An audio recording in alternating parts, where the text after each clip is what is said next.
पिछले कुछ समय से भारत पर खराब क्वालिटी की दवा एक्सपोर्ट करने का आरोप लगाया जा रहा है। इसके बाद ही भारत की दुनिया की फार्मेसी जो कि दशकों पहले अपनी छवि बनाई थी, वो छवि अब खराब होने लगी है। आपको बता दें कि पिछले कुछ महीनों में भारतीय कफ सिरप को लेकर विदेशों में सवाल उठाए जा रहे थे, क्योंकि भारत से बने कफ सिरप के वजह से कई लोगों की जान चली गई थी। ऐसे में सरकार ने एक बड़ा कदम उठाया है। वो बड़ा कदम क्या है, उसे बताने से पहले अगर आपने हमारे चैनल को सब्सक्राइब नहीं किया है तो फटाफट कर ले और बेल आइकन को प्रेस करना ना भूलें। नमस्कार, मैं हूं आप सभी के साथ अंकिता और आप देख रहे हैं जनभावना टाइम्स।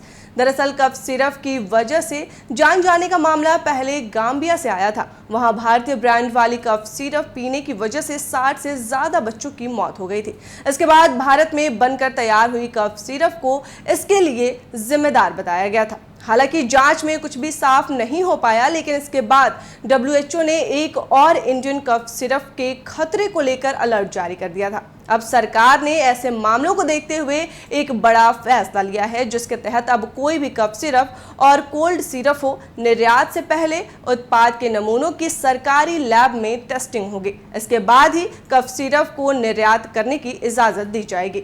यह व्यवस्था 1 जून से लागू हो जाएगी। वहीं विदेश व्यापार महानिदेशालय यानी कि DGFT की ओर से जारी अधिसूचना में कहा गया है कि खांसी की दवाई के निर्यात को निर्यात के नमूनों के परीक्षण और किसी भी प्रयोगशाला द्वारा जारी किए गए विश्लेषण के प्रमाण पत्र के उत्पादन के अधीन निर्यात करने की अनुमति दी जाएगी।